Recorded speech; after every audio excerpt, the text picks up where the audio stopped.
It's the righteous vigilante Jamar Creek, and you're tuning in to Minds Wide Open. Hey, yo, check it out. This is Namestream, never mainstream. You're tuning into Minds Wide Open Media. Shout out to the Florida Vibe Directory. You are now listening to the best playlist in South Florida.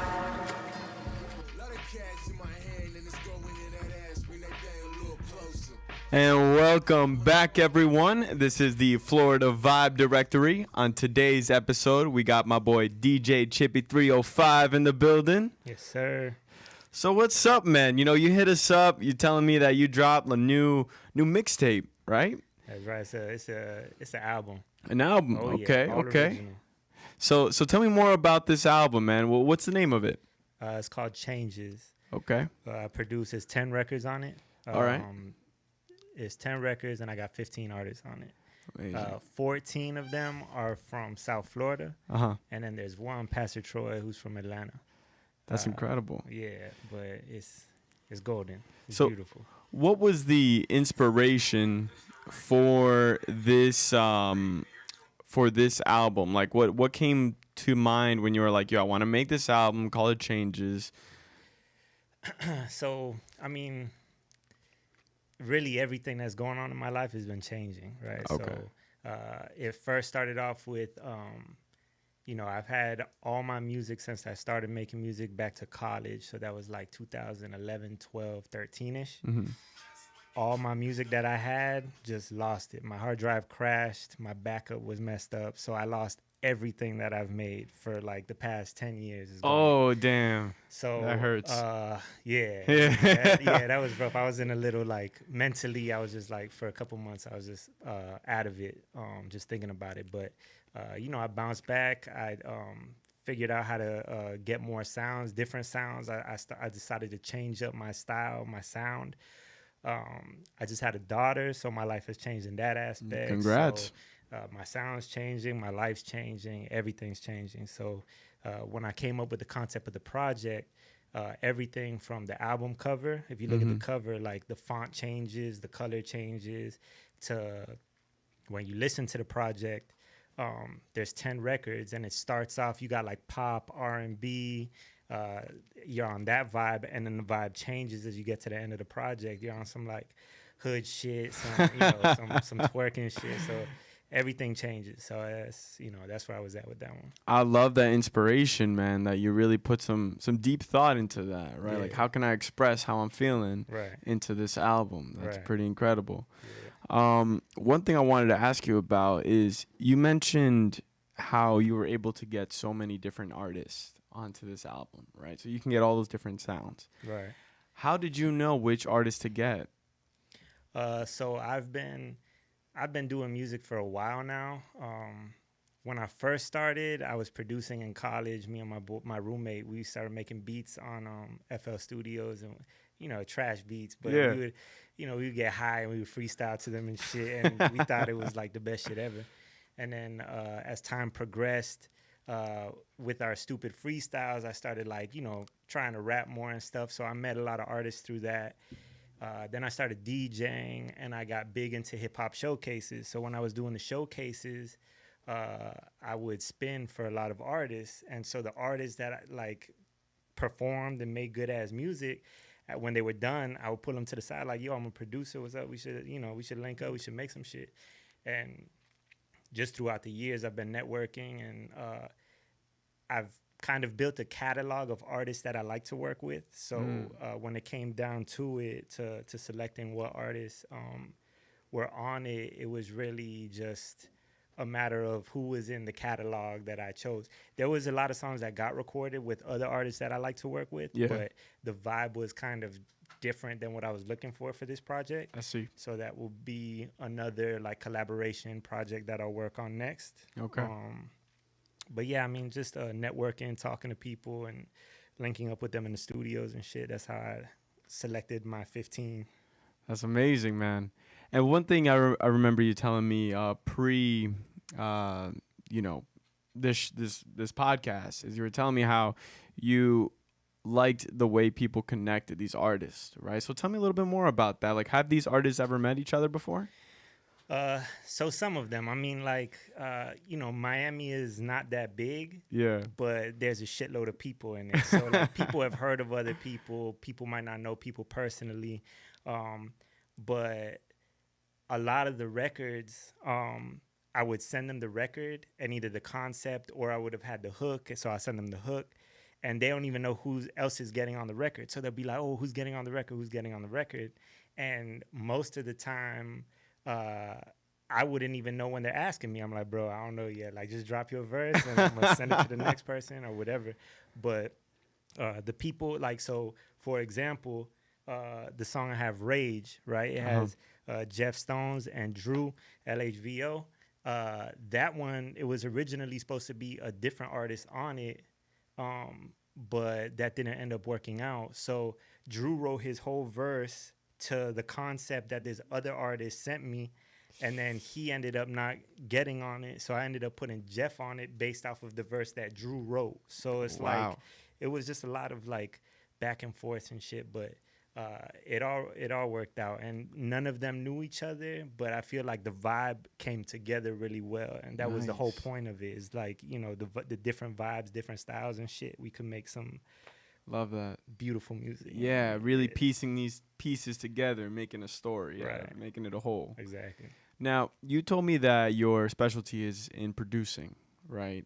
Do you feel like you had to use a lot of your talents to piecemeal this together? Like you said, like you had one artist make an entirely kind of specific vibe to his whole verse, right? When you had to work with another artist now to match that, how did you go about telling that other artist, hey, look, this is the situation, can you match this?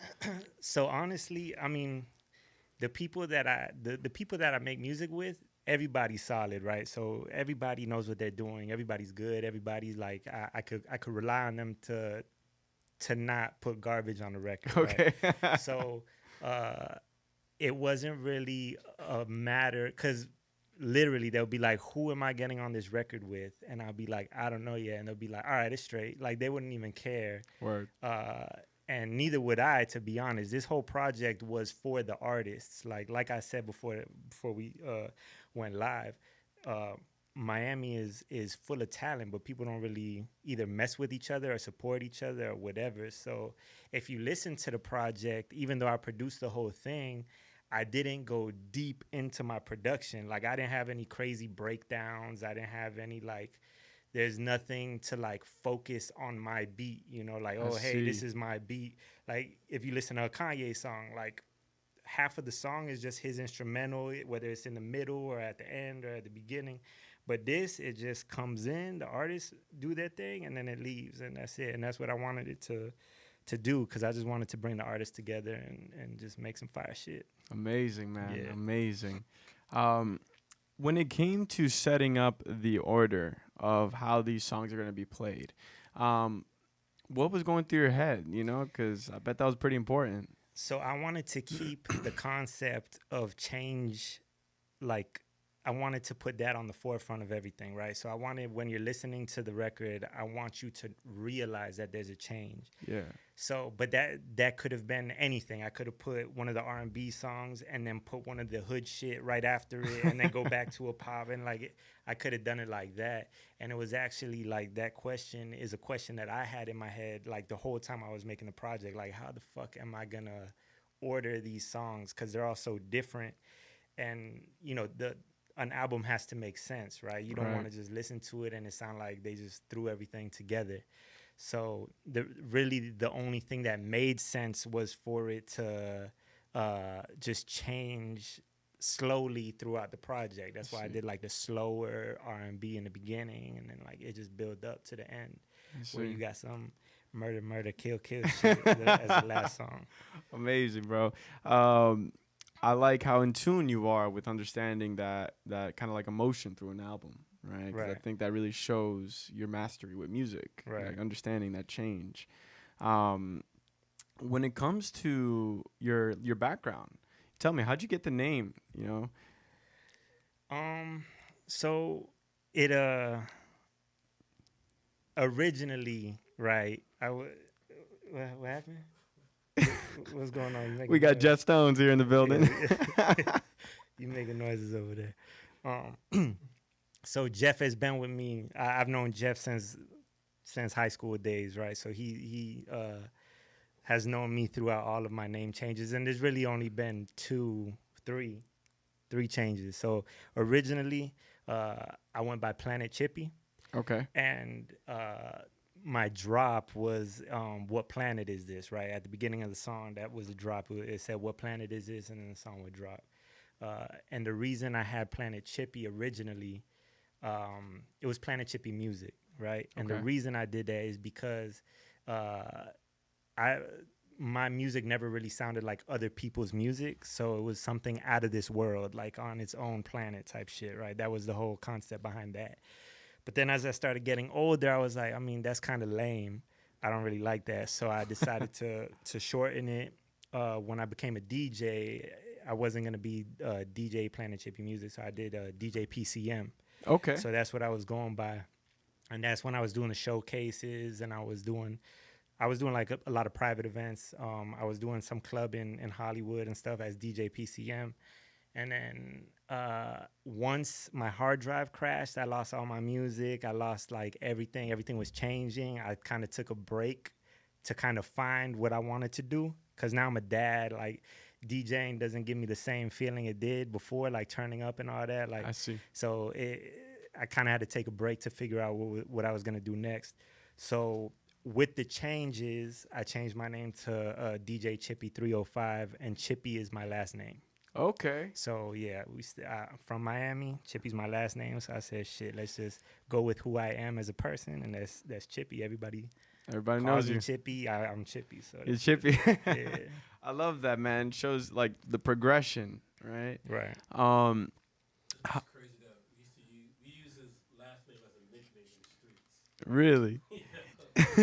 Yeah. Hey, yo, Chippy. Nobody like really knows his first name or anything like that. Like it's like you say his first name, you'd be like, who? Like Chippy. Oh yeah. Yeah. Growing up, since I was in like elementary school, my teachers, I don't think they could pronounce my first name. Yeah. So they would just automatically go towards my last name because it's fun. It's Chippy. So everybody just would call me Chippy. And then once I started getting older and shit, I would introduce myself as Chippy, and they'll be like, no, but what's your real name? I'm like, I mean, that is my real last name. So yeah. That's amazing, man. And that kind of leads into my next question. How much has growing up in Miami kind of like shaped, or rather South Florida, shaped who you are? Oh, man. I have this conversation with my wife all the time, right? Because she's from Broward. Word, okay. And she makes fun of me all the time because, like, I represent Miami. Right now, I live in Broward. Like, I moved out of Miami because of the traffic and all that shit.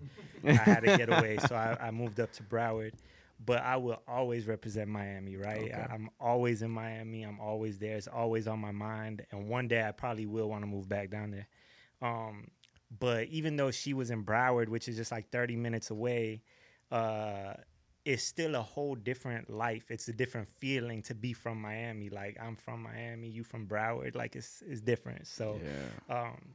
I think just the culture is different. Just even the growing up and being in high school, the type of music that we listen to is different from people in Broward. Like, a lot of what they were known for a while was fast music. They would like speed up their music and shit. In Miami, we focus on like the juking and all that shit. So it was just a different vibe.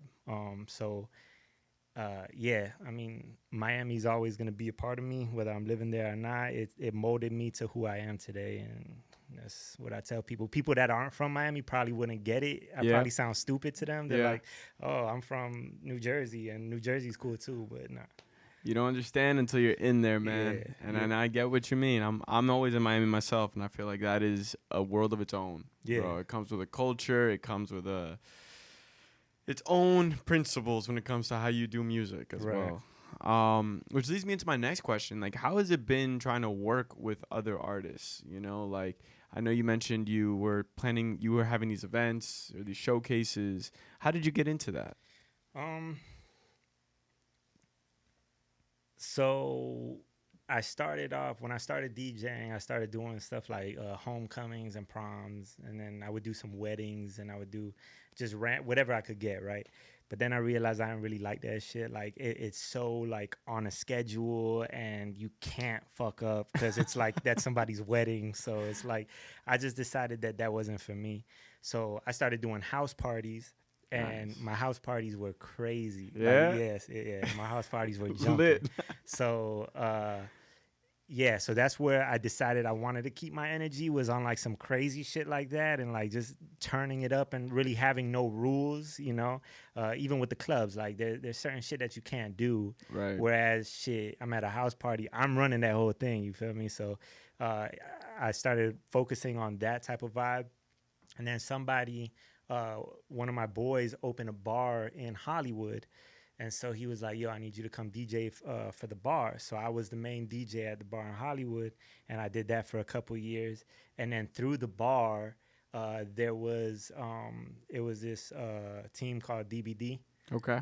They do like underground cannabis events or whatever. And they had an event there that I DJ'd, and they were like, yo, you need to work with us and shit. So I started doing a lot of their events, and they had a lot of hip hop showcases. Word. So then through the showcases, I was like, okay, this is pretty cool too. Like it would be like 10, 15 artists and shit performing at each event. So I would meet a lot of artists that way, and they would always have like local celebrities come through, like Gunplay would come through, or Young Breed would come through, or whoever is popping around here would be coming to the events, right? So they had one. Jeff actually performed at one. Trick Daddy performed at one of the showcases, and Jeff That's dope. performed at that one too.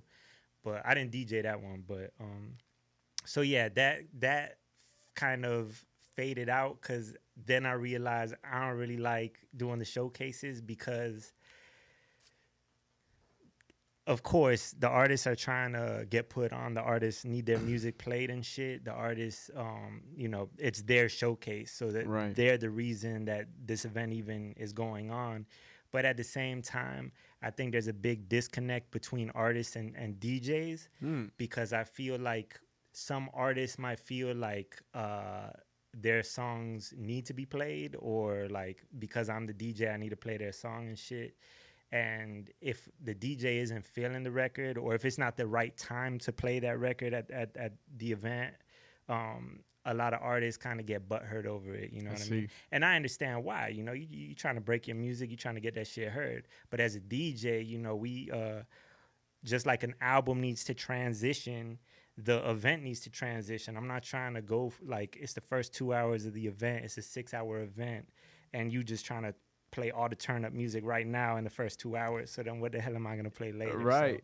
So, but I feel like, some artists don't understand that. And it just got to be a headache. So I was like, all right, man, this ain't for me. So that's when I started like really focusing on producing, and yeah. Interesting. And so here you we are. Yeah. Okay. All right. So that explains like how you grew into this role of being the producer you are today. Right. How hard was it to pick up producing? Because I know I have some friends that, they'll spend hours on the keyboard just listening to sounds, and then it could be a bitch. Yeah. So when I first started, right, it was in college. It was me and my boy Mark. He lives in Jacksonville now. He's in a group called Southern Haze. Okay. And we started making beats on FL Studios. I think it was FL Studio 8 at the time, or 9 or some shit. And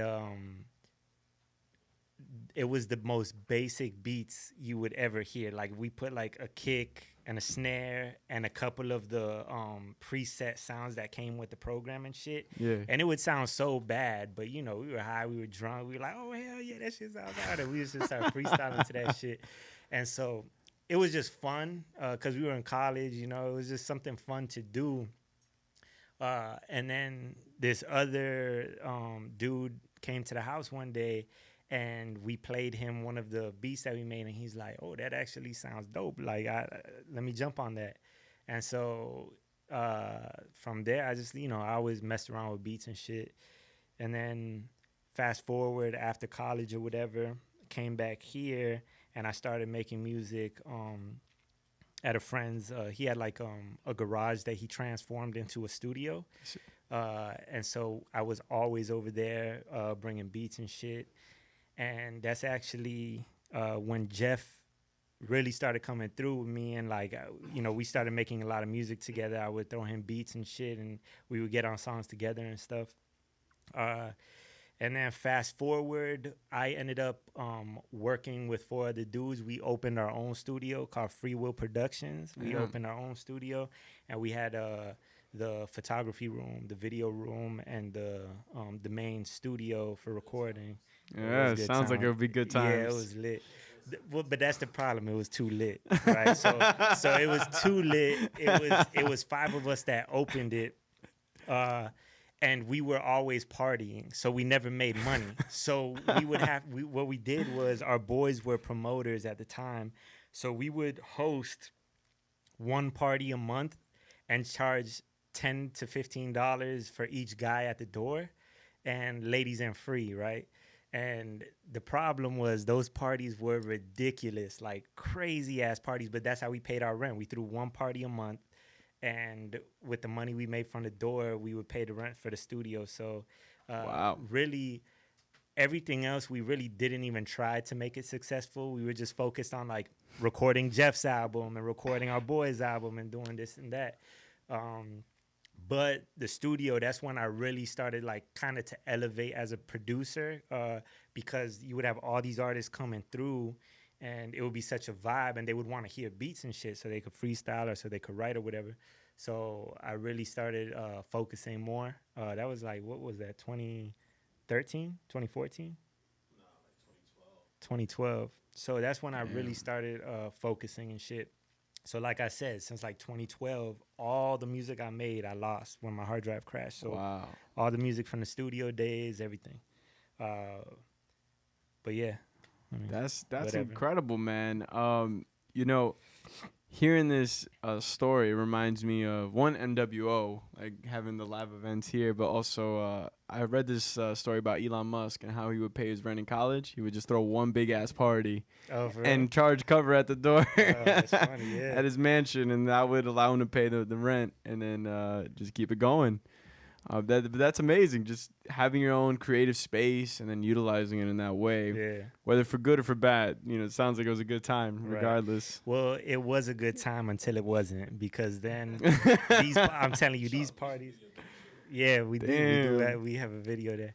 These parties were crazy. So every month they would get bigger and bigger, and the studio was only so big. Right. So it got to the point where we had to leave the door open because it would be so hot.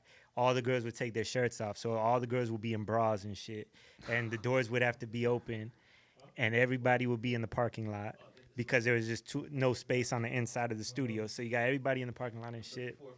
And, too many people, it turns into issues. So we've had events where there was a fight that broke out. The police came, and when we turned the lights on, there's like pills all over the floor. Oh. There's like a bunch of shit everywhere. So like it just got to be like kind of risky. We don't have insurance. Like, we're not insured for this. It's a liability now. So the police started coming around. Like there was one where they had a fight in the studio room and broke the glass to the booth. Oh.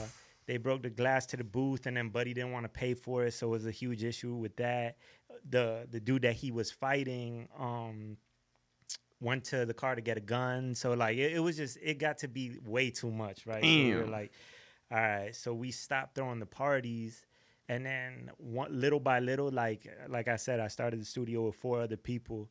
Little by little, one person will fall off, like, oh, I have a family now. The other person, like, oh, I'm not making enough money, so I'm trying to make money elsewhere, whatever. So one by one fell off until it was just like, man, this shit ain't working. So we got rid of it. Yeah. Yeah. Damn. Yeah, it was solid. You had like a good group there, like something amazing to make for yourself. Yeah, it was giving me more motivation, like, was like to keep going, because it's like, I really got people behind me and shit, you know what I'm saying? Because with this, being an artist, it's hard to find a team, you know, to rally behind you and stuff, or you know, even as a DJ, you know, to get your squad to help promote and bring people and stuff like that. At that spare of the moment, like, you know, we really had a squad. I had shot a video with Balatwan at the time called Double Cup. It was getting a lot of wave. Then me and Chippy, we did a video, loud remix inside that studio. So it was, man, we was really fucking the streets up in NMB. Like, we was really like making a lot of fucking noise, but it's just like personal situation just got in the way, and then we just had to like disperse. I feel that. I understand, man. That it at the end of the day, I guess it's like the best of lesser evils, you know, just to kind of give it up and be like, all right, this is probably going to be the best route. The worst thing that's actually going to happen here is I'm not going to have this place, but I'm not going to have this liability either. And it's just like probably best for the long run. And that's the whole part of growth, right? So what do they say? Nothing good lasts forever, right? So really, how long were we gonna throw these fucking crazy ass parties with Molly and liquor and cops coming and shit? Like, I'm not gonna do that for the rest of my life. So, that chapter is closed, but that chapter was lit as fuck, and it did, like, it's a learning experience. You learn a lot. That was the first time I ever went into business with friends. So I learned a lot from that aspect. Like, obviously, not everybody you could do business with, and then. But it did teach me a lot of positive and negative things. So, it was I'm a not mad at it. Good lesson. Yeah. Good lesson. Yeah. Jeff, when did you meet Chippy first? This was like 2007, maybe. Damn. Okay. Yeah. So throwing it back. Charges. Yeah, it was like 2007, like our senior year in high school and stuff. Cause he was always around my peoples. Word. You know, I used to see this long-haired person like around my homeboy like so often. Hair. It was like, you know, we had like mutual friends in common, especially Mark and stuff. So, and it was never, hey Jeff, this is Chippy, this is Jay. It was never that. We just kicked off a conversation, and it was just it worked. Yeah, it just kicked off from there. Amazing. That's it's a good way. It's always, I think, best to meet people like that when you know that your mutual friends fuck with the other mutual friends, because then you know you're probably like-minded in some sense, right? Plus, when my mom has seen him, my mom said, make sure you keep him. Oh, that's a big one, bro. Yeah. He got mom's stamp of approval, bro. You can't give that shit up. It's kind of suspect, though.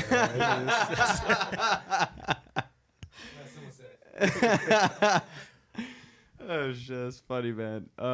So tell me, man, what's next for you? What do you feel like? So you just released this project. You know, are you thinking what's going to be your next project? Nah. So I think I'm going to focus right now on this project. Okay. I think there's a lot of so I feel like artists tend to be very impatient when it comes to music. I think they have like a banger, and I think that when they come out with it, they just expect the streets to just like pick it up and run with it, and then, oh, this is going to be the one. And then I feel like a few months go by and it kind of dies down, the hype, and then they're like, oh, well, this song's fire too, let me put this song out. But I feel like they just need to sit on that song, keep pushing that song, and it will take off, you know. But I feel like a lot of artists don't give it the time it needs. So I think for now I'm going to focus on this project. Soon the first record on the project's called Special, right? It got Grimo Chaos and it got Jasmine Kadavid. We're gonna do a video for that real soon, right? So that's gonna be the first music video to drop for the project. And I'm gonna try, I mean, the goal is to try to do as many videos as possible. Okay. If my pockets allow it, and if, you know, it's difficult because, like we said, you know, these artists don't know each other. All these artists are on different schedules and shit. So it's a headache to try to, like, organize all that. But the first record was a single off the project, and it's called Special. And, that's going to be the first music video to come out. So we're going to do the video. I'm going to be pushing that, keep on pushing that record, because that record is not really like any records that are out right now. It's a very pop vibe to it. I would compare it, like if I had to give a comparison, I would say it's like the Miami version of Ja Rule and Ashanti, right? Ooh, that's like big. that sounds collaboration is just like the female voice, the like upbeat song, Ja Rule on the verse. So I feel like that's kind of a comparison I would throw out there, and I don't see that anywhere, right? Like if you hear the song, it's like it sounds like a good ass song, but you wouldn't think it's from like artists in Miami or artists in South Florida. That's my opinion. Like so I'm gonna keep on pushing that shit, and then obviously there's other records that I'm not gonna neglect. I'm gonna push those too, but the focus is to keep pushing them. But yes, like I said, I have a lot of records that didn't make this one. Right. So I do plan on doing another one with a different vibe. But that's not going to be my focus right now. Okay. Yeah. Okay. That makes sense. Do you see yourself doing any live events? Yeah. So the first event that I had for this project, so everything I'm going to do right now is going to be revolving around this project, right? Okay. So the first event that I had, it was a private listening session, right? I didn't invite everybody. I didn't make flyers and none of that shit. It was just specifically for the artists that were on the project. I invited a few DJs. I invited the artists that were on the record, and I just wanted, because none of the artists have heard the album, right? So they're on the album, but they never heard the album, and I didn't want the first time. The event was actually the day before the album dropped, Okay. right? So I wanted everybody on the project to be able to hear the project before the world did, because they're on the project. They're the reason this project exists. So that event was a private event, but I am going to have like more events focused around this. Like maybe the next event I was thinking maybe I could do like 4 performances, 4 of the records, have the artists perform, and that could be like a public event and like have flyers and vendors and shit like that. So That would be dope. that's something I'm, thinking Brainstorming, about. yeah. Yeah. That would be very dope. Lot of different schedules and people to manage in that sense, because you got a lot of features on this project. Right. But man, if you can make that happen, I think it would be one hell of an event. Yeah. It would be really popping. Yeah. And like the bar that I used to work at, called the Wob Gallery,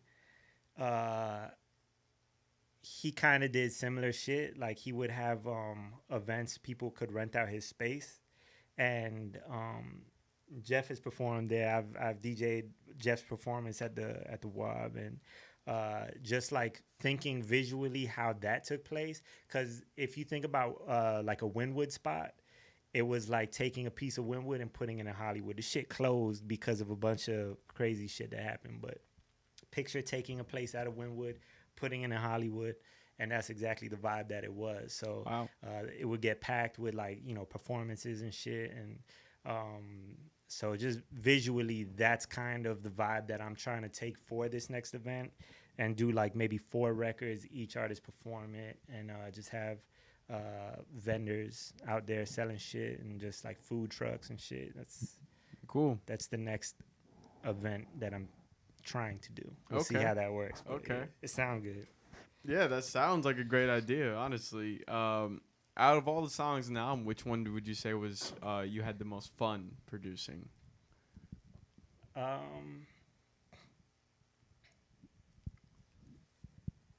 They were all different in their own way, really. So like Special, to me, like that's not my typical sound. So I feel like if you listen to the record, I think that one was very fun because, one, that's not a song that I really would normally make. But the artists on it are dope as fuck.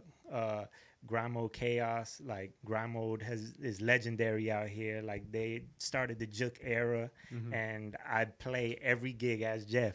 Every gig I have, I dedicate time to play Juke music, whether it's 30 minutes, whether it's an hour. Yeah, them boys legends, man. Yo, Like, they deserve it. They deserve all the flowers, man. So that record is real special to me because just for the artists themselves, one, and for the way it came out, two.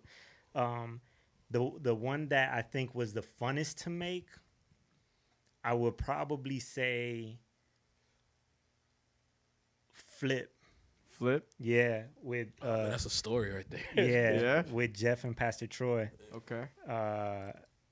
You on it? You could talk about it, man. I know that's probably one of your favorites too, because that's some legendary shit right there. Yeah, man. Listen to a little bit of it before or after that story? Before. Okay. Yeah. Let's hear it. For the record.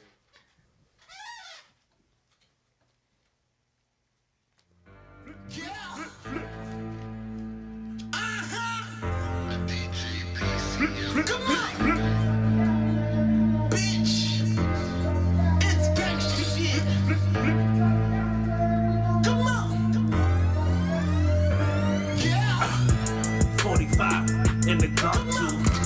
Run up on my niggas, they gon' shoot you. AR with a beam on it. Tryna hide out, they gon' scoop you. Start no shit, won't be no shit. If a nigga talk down, yeah, we gon' flip. Don't start no shit, won't be no shit. If a nigga talk down, yeah, we gon' flip. Yeah, flip on a nigga, you gon' think I'm crazy. Gangsta shit, nigga, that's how God raised me. AK-47 on my shoulder. I told them, fuck nigga, this ain't no gun. Back in the lab, it's the pastor, bitch. All I know is gangsta shit. I'm hitting licks across the country, getting money for show. Every time I hit the city, I bring out all the hoes. BT Cruiser, I'm in cruise control. Yeah, on my wrist, that's a triple gold Rolex. Yeah, we can have sex, but when that motherfucking check, bet. 45 in the car too. Run up on my niggas, they gon' shoot you. AR with a beam on it. Tryna hide out, they gon' scoop you. Start no shit, won't be no shit. If a nigga talk down, yeah, we gon' flip. Don't start no shit, won't be no shit. If a nigga talk down, yeah, we gon' flip. I'm from the city where them niggas ride. Chopping on the driver's side, they bout to slide. Don't make no noise, real G's moving silence. We don't gotta be violent, the whole squad will ride. Never pay me, God, my soul gon' hurt you. Heaven or hell, nigga, that's vice versa. If demon come, no gun control ya. No time to save lives when it comes to murder. Murder was the case, but we don't show no face. But when it comes to beef, we don't hesitate. Price tag, take K, we gon' run the race. Nigga, I'm well connected, shooters in different places. 45 in the car too. Run up on my niggas, they gon' shoot you. AR with a beam on it. Tryna hide out, they gon' scoop you. Start no shit, won't be no shit. If a nigga talk down, yeah, we gon' flip. Don't start no shit, won't be no shit. Shit. That song goes hard, bro. You feel me? Yeah. So tell me, what's the story to this? Man, it was a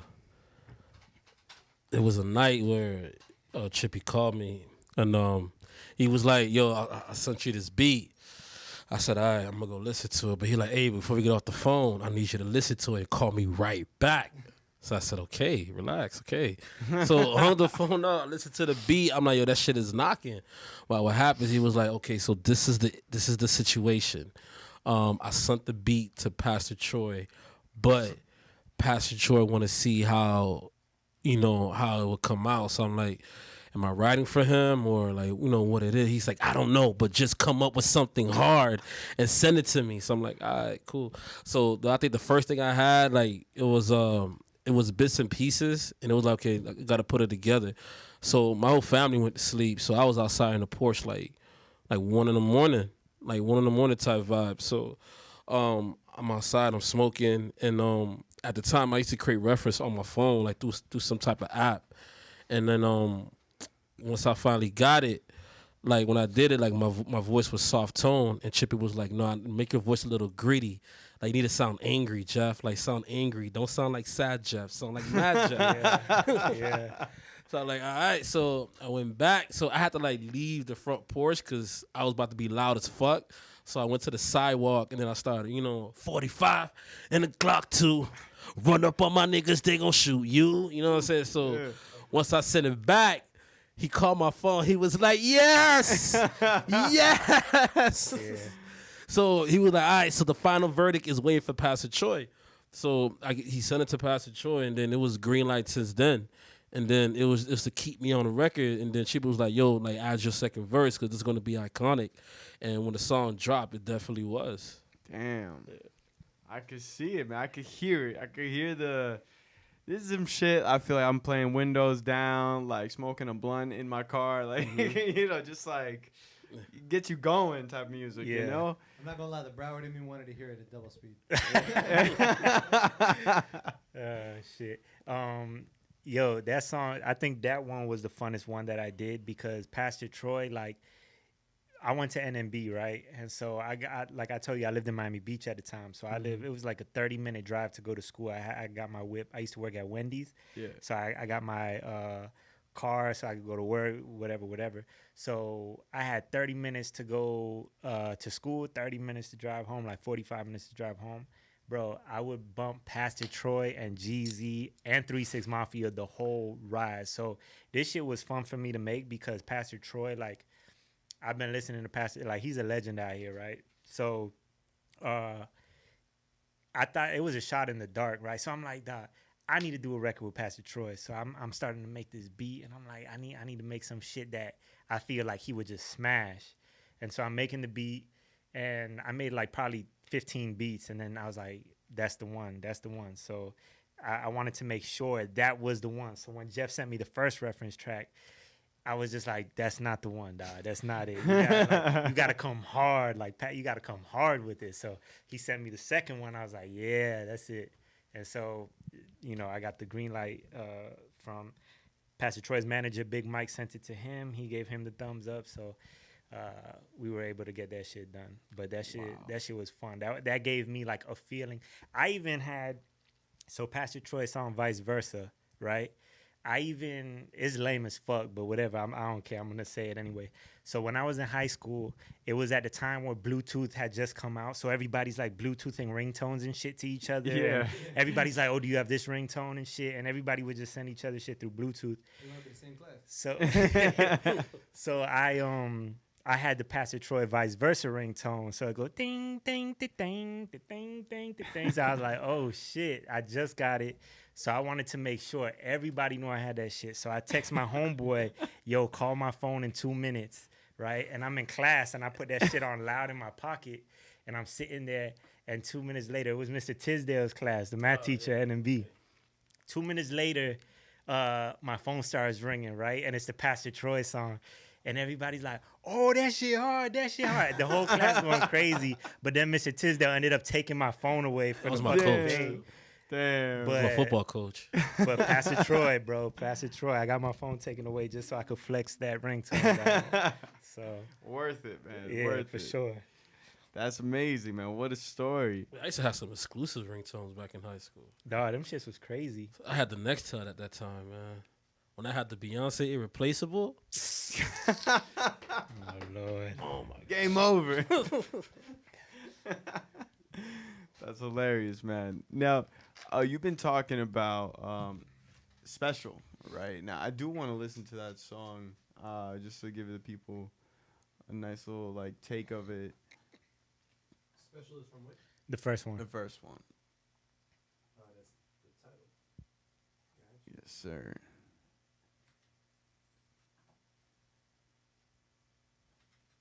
So this one, the music video coming soon. We should be doing the video in the next couple weeks.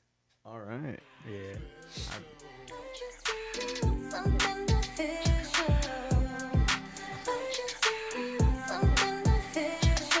Okay. It's different. Yeah, it's like that 2000s vibe, That's bro. what I'm saying. Ja Rule, yeah.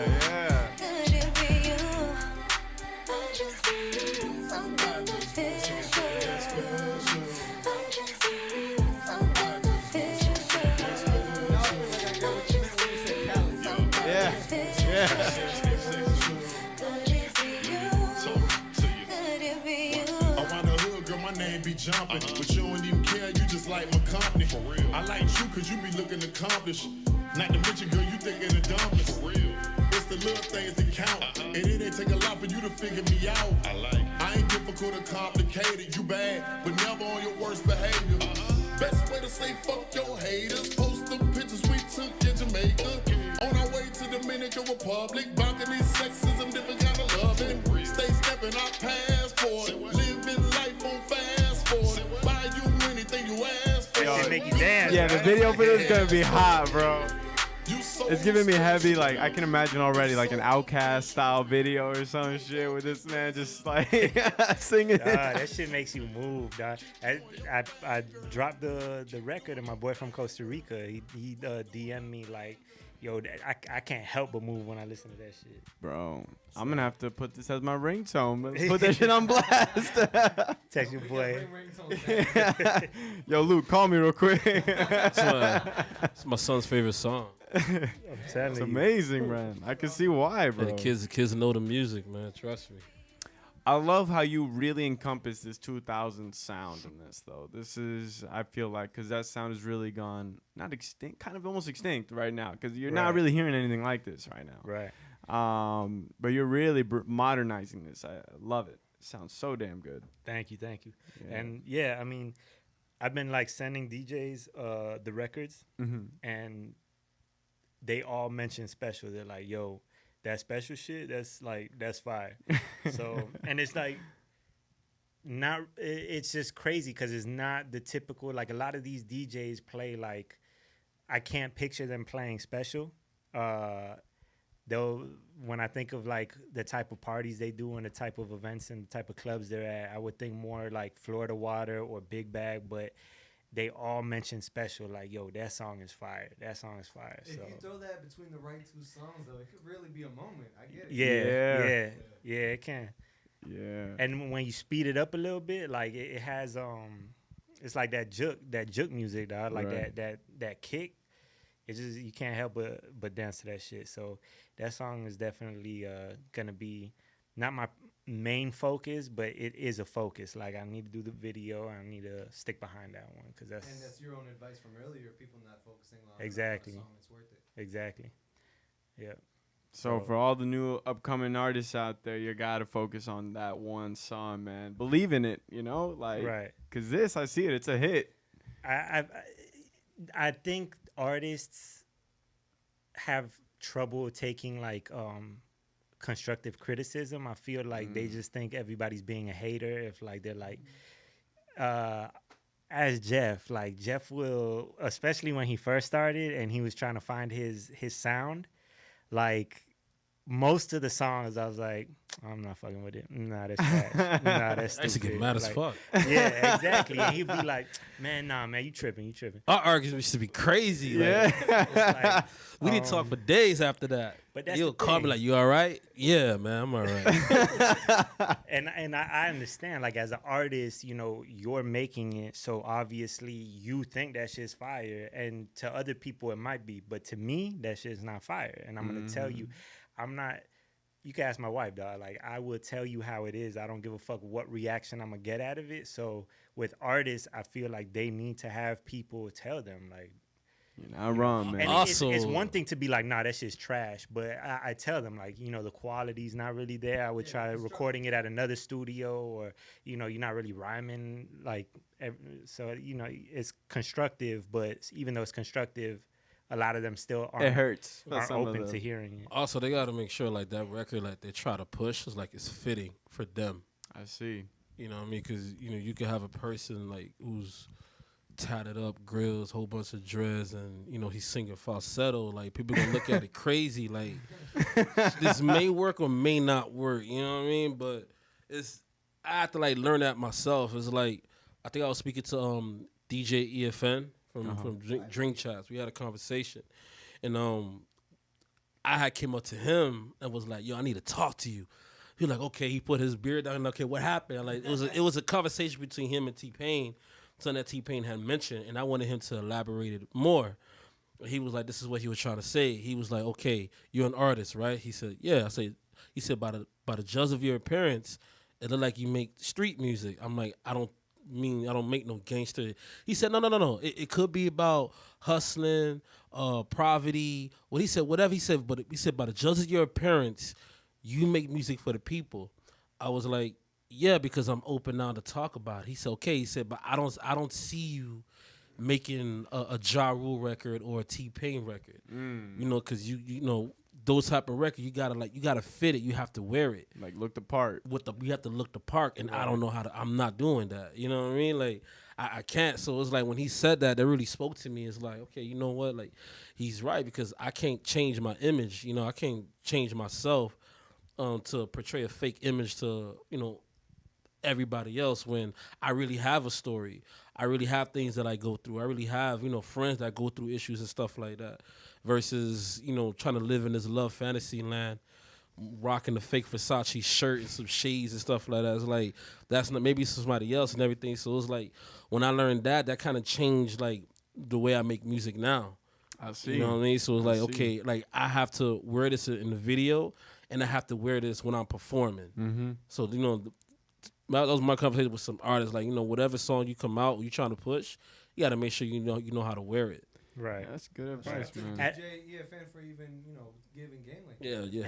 At least until you're established, you know, like then you can you're switch trying. People need to know what they're looking at. Like a lot of artists are putting shit out, and people are like, "What am I looking at? Like, I don't really understand." But like he said, it has to make sense. The artist needs to look like the record. Once you're established, once you have a fan base and shit, you can do whatever the fuck you want, because people, like, you're established already. But you can't just come out. And I feel like he went through so many transitions before that, and that's why I wasn't fucking with the shit. He went through, bro. You think I have a lot of names?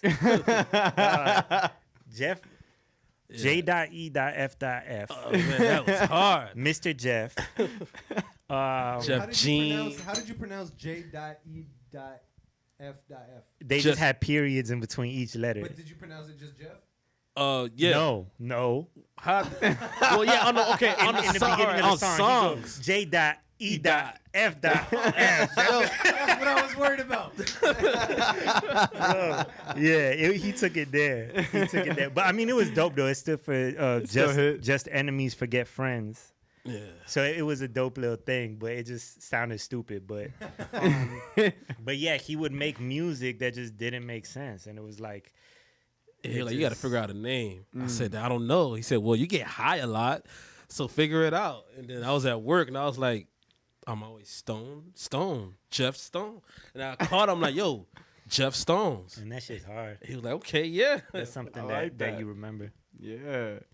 Damn, well, those are two very valuable pieces of advice, man. Sticking to your records and putting out something that really identifies, that's true to you, essentially. Right. I think those also, like, amazing. Going back to, like, artists can drop music, you know what I'm saying? But if you have that one record, you know, if you performing at a show, like, perform that one record. Yeah. You know, if I have a longer set, I'm still performing Devil's Playmate. Mm-hmm. You know what I'm saying? Because, you know, that was the record that really gave the attention to me. So I'm still performing that record. I still send out the record to EA Sports and Activision and all that stuff for them to pick out. Like, that's like, I was like the first record. That song came out like 2019. You know what I mean? When I finally found myself and stuff like that. So when everybody was telling me, like, yo, this is the one, and I'm still pushing it like it's new, like not through the media, but now it's like it's trying to get it elsewhere, like for movies, commercial, video games, and stuff like that. Cause radio stations already played it, you know, a couple of times and everything. So now I'm trying to put that record on a bigger scale. So one song can really take off in multitudes if you really stick to it, essentially, and promote it and just I mean, if you give up on a record today, if you decide you spend a whole year pushing a record and it ain't do nothing, and then you push the next song tomorrow, if you were still pushing that song tomorrow, you don't know who would have heard it and who would have took off with it. So I just feel like, and it's not even with artists and music. I think it's with anything nowadays. Like, people are just so quick. Like, even the cancel culture, right? Somebody's canceled until they're not canceled anymore. Like, everybody just moves on so quickly. And I feel like it just makes it so difficult. So even artists with music, they just move on so quickly. It's not giving them the numbers they want. They just move on. But there's so many artists that are established now, and they're like, I put this song out 3 years ago. I put this song out 5 years ago, and they do nothing. So they re-released it, or they've been pushing it for this long, and it's finally taken off. So Kodak's still gonna perform No Flocker. Yeah, no matter what. That's the truth. He's still gonna perform No. We gotta hear it. Exactly. Like, I mean, yeah, you just can't move on. Like, you had faith in that record for that amount of time for a reason. So what changed all of a sudden? Like, you have faith, you gotta push that shit. Amazing. And is Changes out on all platforms, or where can the people find it?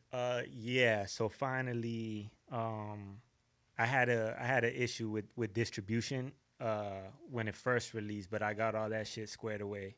So now you can find it pretty much everywhere. Amazing. Yeah. Spotify, Apple Music. Yeah. All right. That's Whatever good to you hear. got, it's on there, most likely. Hell Hopefully. yeah. Unless they fucked me. And when it comes to your handle, like, where can the people find you on Instagram? So DJ Chipy, CHIPY 305. That's pretty much everything. On YouTube, on Instagram, that's the only two things I have. So Great to hear. DJ Chippy 305. DJ Chipy 305. Yes, sir. And Jeff, where can the people find you? Jeff_Stones on IG, Jeff Stones Music on Twitter. You know, music is everywhere. Just search the name. Hell yeah. Well, this has been an incredible interview. We're at the end of our time today, but yo, it's been a pleasure. Yeah, I you appreciate got one you, hell of a man. story. Hell yeah, man. That album, that song, everything, it's gonna hit. Bro. it hits. I appreciate that. I love it. Yeah. I love it. Well, thank you everyone for joining us. This is the Florida Vibe Directory. Yes, If you sir. like what you saw, feel free to like, comment, and subscribe, and we'll catch you on the next one. Peace out. I appreciate y'all. Hell yeah. Trying to hit on my album. Around the hood, girl, my name be jumping. But you don't even care, you just like my company. I like you cause you be looking accomplished. Not to mention, girl, you think of the dumbest. That's the little things that count. And it ain't take a lot for you to figure me out. I ain't difficult or complicated, you bad, but never on your worst behavior. Best way to say fuck your haters. Post them pictures we took in Jamaica. On our way to Dominican Republic.